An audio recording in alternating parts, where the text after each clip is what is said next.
you done now? Ballroom. Podcast. Fine. Fine. Officer, come with me. I'll show you the dining room, or the kitchen, or the ballroom.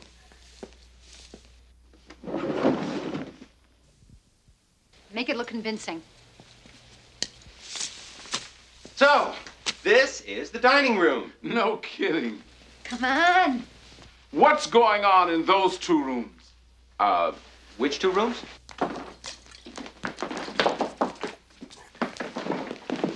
Those two rooms. Oh, those two rooms. Yes. What? Officer, I don't think you should go in there. Why not? Because it's all too shocking.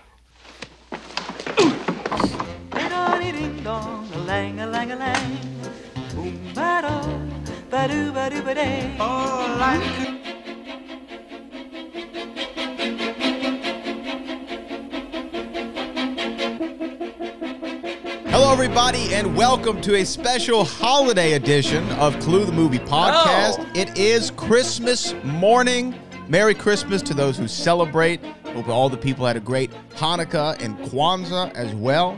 I hope you're enjoying your holiday season. We are here for Clue the Movie Podcast. My name is Brad Gilmore. That is Jeff Smith. This is, Clue Movie Podcast, where we break down the 1985 cult classic movie Clue 1 minute at a time. And we're talking about minute 61. But Merry Christmas to you, Jeff. Yeah, good for all of you that actually download on the day that the podcast drops, and because it's Christmas. It is Christmas. Now, look, Yeah. Clue the Movie is hard to tie into maybe a particular holiday. I don't think it could be really a Christmas film, as sometimes is debated. There's the debates on Die Hard and Batman Returns. Are these Christmas movies? I tend to be in the category of no, they just take place during Christmas, in the same way that Back to the Future isn't a Halloween movie, but takes place at the end of October. Oh, but yeah, you don't see any kind of jack-o'-lanterns or trick-or-treaters. No, that's true. And since this movie takes place in New England, there probably would be some kind of indication that it was winter in Clue, and there is none.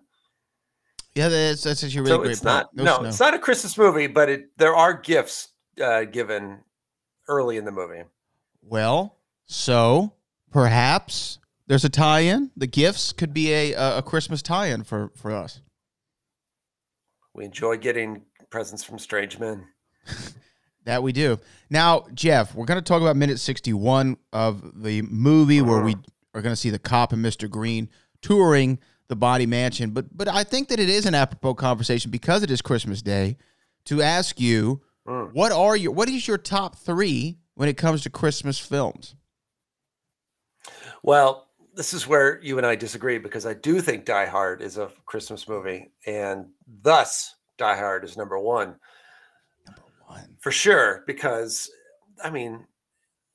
it's Die Hard. It's Christmas. But I would say Scrooged, Bill Murray, Scrooged is up there, and of course National Lampoon's Christmas Vacation. But It's a Wonderful Life is probably the first Christmas movie I watch every year, and that was certainly the case in 2023. So it's tough to beat It's a Wonderful Life. I'm of the Home Alone ilk, right? I mean, Home Alone to me is the best Christmas movie ever made, with a close second being National Lampoon's Christmas Vacation. And then, like, that third spot. Both written by John Hughes. Both written by John Hughes, and one originally supposed to be directed by Chris Columbus, and the other one was directed by Chris Columbus. That's right. Chris Columbus met with Chevy Chase to direct Christmas Vacation, and Chris Columbus hated Chevy Chase. And John Hughes felt bad for Chris Columbus and said, I have another idea. It's the kid that's funny and Uncle Buck. We're going to make the kid from Uncle Buck run around in a house, and you could direct that one. And so he did. And I'm actually blown away by those back-to-back movies, because one is 89, the other's 90. I believe Home Alone came out in 90.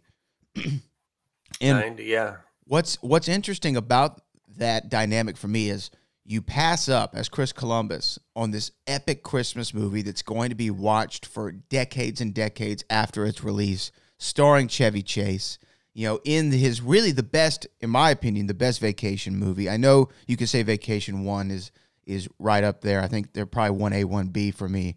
But then, literally, a few months later, you get hired onto another iconic Christmas movie that's written by the same guy. Just the odds of that happening. Now, for fans of The Collection with Brad Gilmore, which is my interview podcast, I did interview a few years ago Jeremiah Chachik, who is the director of Christmas Vacation. Oh, yes. Nice. Yeah, we had almost an hour What did he have to say about Mr. Chevy Chase? He actually, from what I recall from the interview, I remember him being complimentary of Chevy and saying that it was an easy kind of work between the two of them. I think they kind of got one another.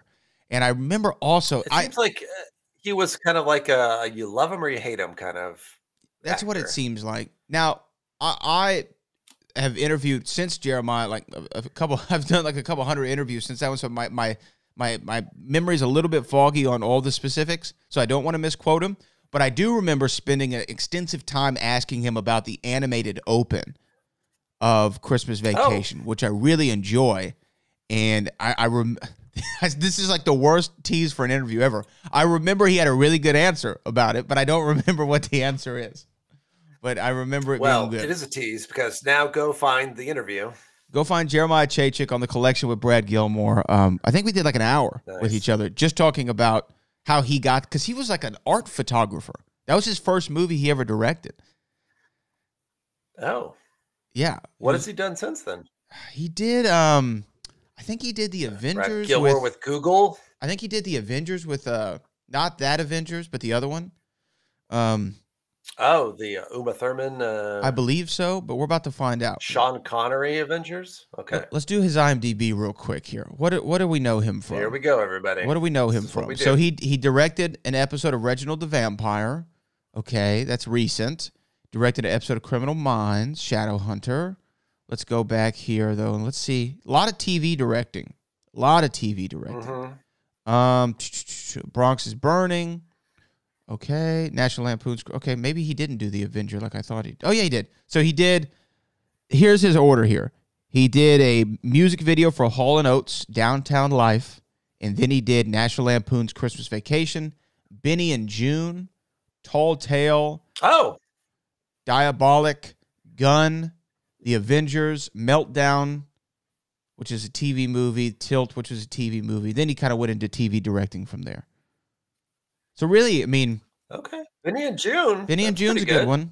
Benny and June's a good one. Mm-hmm. But really, I mean, the top one for him is National Lampoon's Christmas Vacation.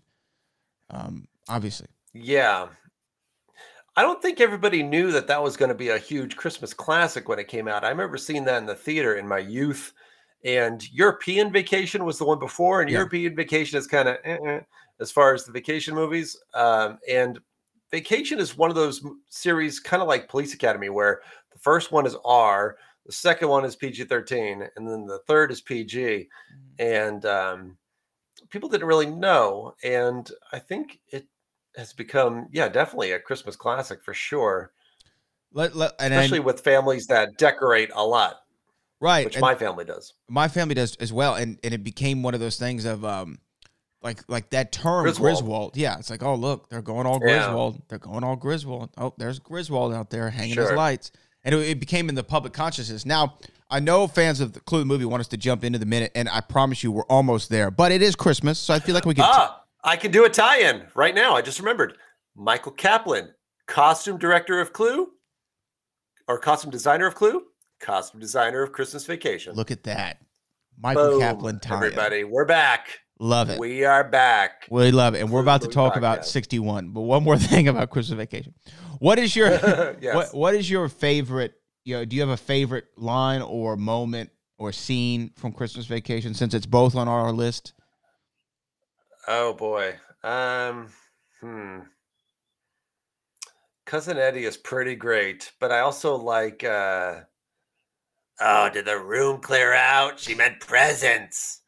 Presents. What's the name of the uncle? Yeah, it's Presents. Oh, I don't remember. Not Howard. It's So what's the matter with you? Yeah, he was also in Nightmare Before Christmas. Who's the actor? I'm trying to find out right now. Gilmore Let's is see. looking it up. Uncle Lewis, William Hickey. Yes. William Hickey. William Hickley, yes. William Hickey. Hickey. Yes. What's the matter with you, Sally? That's what he does in Nightmare Before Christmas. He's like Dr. most of the movies. Frankenstein. Sally. Finkelstein. Yeah. Yeah. Finkelstein. What a great movie. I like those. I mean, to me, the Clark meltdown when he doesn't get the bonus is great. And also, I actually like him when he's awkwardly flirting with the like lingerie saleswoman. And his son seeing them, and he's 'Tis the season to be merry. That's my name. No shit. No beep. Yeah. Oh man, had to let that one go. We're quoting a movie, so it's okay. Now It's okay, everybody. let's jump into Merry Christmas back to Clue. to everyone who celebrates. But let's jump into Clue the movie. Yes. Where we pick up If is you like Clue, you probably like Christmas Vacation. I was thinking about this, and where we left last was the cop said, "What I'm going to book you for murder." Then J. Edgar Hoover's on the phone. All these things. We talked about J. Edgar Hoover for quite a bit, but now the cop is acting. I feel like he was not suspicious, and then suspicious, and then even more suspicious, and then his suspiciousness wears off kind of quickly. He's going through a lot of range. Like it's almost like he decided I'm off at this time, and he looked at his watch and realized, okay, I need to get home. Which he won't, unfortunately. But yeah, his cop instincts have definitely turned off at this point in the movie. Well, he wants to. So, no, it's not true, because then he says, "What's going on in those two rooms?" That's what I'm saying. It's like this, and we didn't actually get to it. Yeah, it's like this up and down with him. Now, there's a wave. There's definitely a wave of duty. I think the smartest. I figured out who I think the smartest person in the movie is. So, at least from what we can see so far, I feel like Miss Scarlett's the smartest one in the movie. Oh yeah, for sure. Right? She seems to be the one with the plan. She's been in this situation before. Mm-hmm. That's what I actually had that thought when we were watching it, because she comes up with this plan that we haven't seen yet in its totality, but she just says like, make it look convincing. So she came up with this plan for the cop. She told Mr. Green, "Why don't you everybody go show grab these the rooms?" dead bodies? Yeah, So she's for sure. smart. Yeah, I think she's been in a house with dead bodies before. Yes, absolutely. Absolutely. I mean, and she's coming up with the plan. Now, what do you think of Mr. Green's awkward tour guide skills? Well, not much. That's true. Yeah, it's odd that if we follow our train of thought that he's an FBI guy, he's definitely panicking more than he probably should. But maybe because he's dealing with a cop that he didn't realize was coming. It's almost like Mr. Green knows what's about to happen in every scenario, and then this cop showing up is not part of the plan, especially because he slammed the door on him when he came in. He's like, I know everything that's about to happen, but cop Bill Henderson was not in the dossier that perhaps FBI Mr. Green was privy to before he decided to go undercover at Hill House. Well, so this is where my Mr. Green's not the real Mr. Green FBI theory. This is where our theory, I feel like takes a bit of a hit, because falls apart. Because if Mr. Green really was a different Mr. Green undercover for the FBI at the time, you know what I mean? Like what we're thinking or what we find out to know. I don't understand why he is so on edge with this cop, because I think you bring the cop into the other room. Hey, it's just you and him by himself. Hey, let me tell you what's going on here. Right. Okay. I need you to call for backup. I need you to get out, or whatever. You're in danger. Get the hell out of here. Because he should always be thinking about the safety of others and completing the mission. And if this is local law enforcement, you might want to brief local law enforcement. How many movies have we seen where like the FBI agent comes into town And then he gets into a skirmish with the local law enforcement because he didn't tell him that he was going to be there. Beverly Hills cop, right? Why didn't you tell us you were coming from out of town? You know, you need to let the LAPD know, or Beverly Hills Police Department, excuse me. Especially because the motorist just arrived and is not alive anymore. Right. Right. Mm-hmm. Yeah, you're right. Our entire theory is destroyed. It's not. So, that's not never fully mind. destroyed. He might just be keeping, as we say in wrestling, kayfabe, and trying to let the cop not know what's going on, and maybe he thinks he can still win his way out. Yeah, he might think this is also not a good cop. So he's not the person to bring into my confidence. He's like some weird dude that just showed up. So maybe he's even thinking just like, get him out of here. And so everything can resume. He doesn't think he's going to stay locked in a room. He's like, okay, well, here's the dining room and everything's fine. So off you go.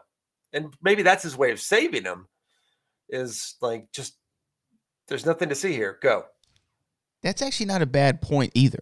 And then that brings us back to our theory that he's trying to save him as an FBI guy. So it sticks. Oh, look at that, Jeff. That, you know what? Bravo to you. Bravo to you. Great Scott. Now, you know what? Can I get a great Scott? No, I don't want it. I don't want it. I don't want it.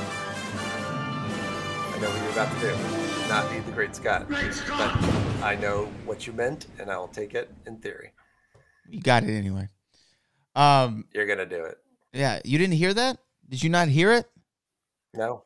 Can I get a great Scott? You didn't hear that? Can I get a great Scott? Can I get a great Scott? Can I get a great Scott? I'm having some issues then with my soundboard. Technical difficulties. For some reason, Jeff's not hearing the majesty that is. I do not. No, I do not hear Chris Lloyd. Well, everyone else heard it, so you just didn't. But everyone else did. Well, then, that's right. It's okay, though. I want to go to the original script here just to see if there's any major differences. Okay. Because, again, there wasn't a lot going on in this particular scene. But let's go into scene 98 from the original draft. Interior of the hall. The cop is standing in the hall with the others. Cop, what's going on here? Miss Scarlett, we're having a party. Cop, is that so? Mind if I look around? See? He didn't say see. I just put that in there. They all stare at him with desperation in their eyes, except for Miss Scarlett. Miss Scarlett, sure. You show him around, Mr. Green. Mr. Green squeaking, hysterically frightened. Me? Miss Scarlett, yes. Why don't you show him to the dining room or the kitchen or the ballroom? Mr. Green still squeaking. Fine. He pulls himself together and lowers his voice 2 octaves. Very, very specific. Fine. Come with me, officer. I'll show you to the dining room or the kitchen or the ballroom. And he leads him away, and the cop is going somewhat reluctantly, his eyes lingering on the study and the lounge doors. As the cop and Mr. Green disappear into the dining room, Miss Scarlett turns to the others. Miss Scarlett, softly. Okay, listen. Interior, dining room. The cop and Mr. Green come into the dining room. Mr. Green, this is the dining room. Cop with heavy sarcasm. No kidding. What's going on in those 2 rooms? Mr. Green's voice is still high-pitched in terror. What 2 rooms? Interior, the study. Miss Scarlett is talking to Mrs. White and Colonel Mustard in front of the bodies of the cook and Mr. Body on the sofa. Miss Scarlett, make it look convincing. Mrs. White, what are you going to do? Miss Scarlett, I'll deal with the motorist. And she grabs a bottle of brandy from the sideboard. Interior, hall. Miss Scarlett and Professor Plum whiz across the hall into the lounge just as Mr. Green and the cop emerge from the dining room. The cop points at the study and lounge doors. Cop, those 2 rooms. Mr. Green, a trifle hysterically. Oh, those 2 rooms. Cop, yes. He walks purposefully towards the study. Mr. Green hurries after him and grabs his arm and stops him. Mr. Green, officer, I don't think you should go in there. The cop stops walking and stares at him. Cop, suspiciously. Why not? Mr. Green, wildly. Well, because, oh, it's all too shocking. The cop brushes Mr. Green aside and goes into the study door and opens. Interior study. The lights are off. The radio is playing softly. I ain't got no body. The cop switches on the light. End scene. Look at that. Pretty similar. Close. Just like 1 or 2 little small differences. I don't think Miss Scarlett says, okay, listen. And then I don't think she says, I'll deal with the motorist. We don't see what she does with the motorist and stuff. Yeah. Yeah. So, but that's fine. We don't need it. We didn't need it. This was good as it was. Nope. This is a good minute. This is a good minute. I mean, they're just Much setting like us this up. podcast. Much like this podcast. We didn't need it. No, we didn't even need this one. Oh, man. Hey, but look, it's Christmas. It's the end of the year, everybody. It's the end of the year. It's the end of the year. You're And lucky to even hear from us right now. there's not a lot going on, just like in this minute. Not a lot going on. Yeah. Not a lot for us to say. Just not a lot. No. Nothing's going on. In fact, this is one of those like do it yourself podcasts where you as the listener, as a fan of the movie, fill in your own little tidbits, and we'll be quiet for like 60 seconds and you could talk for a while. And then you talk, and then we'll we just go, yep. Oh, yeah. Good point. Great point. Never thought Good point. of that. Ben and Ryan and Jason and all the people that listen and are fans and are thoroughly disappointed by this minute, but it's all good. I don't think there's We'll disappointment. be back in because 2024. It's a Christmas present. This is a Christmas present. You get to spend about 20 or so minutes with your buddies, listening to them ramble. It's just what it is. Now, Jeff, before we wrap up minute 61, because again, in all sincerity, not a lot happening in this minute, but do you have any particular, does your family, because now you're back in La La Land, is there any particular traditions y'all have? Not really, because we're of a family that we've always worked in customer service in locations where we've been working for businesses that are open on Christmas. So we're of the type that celebrate whenever we can around close to the Christmas day.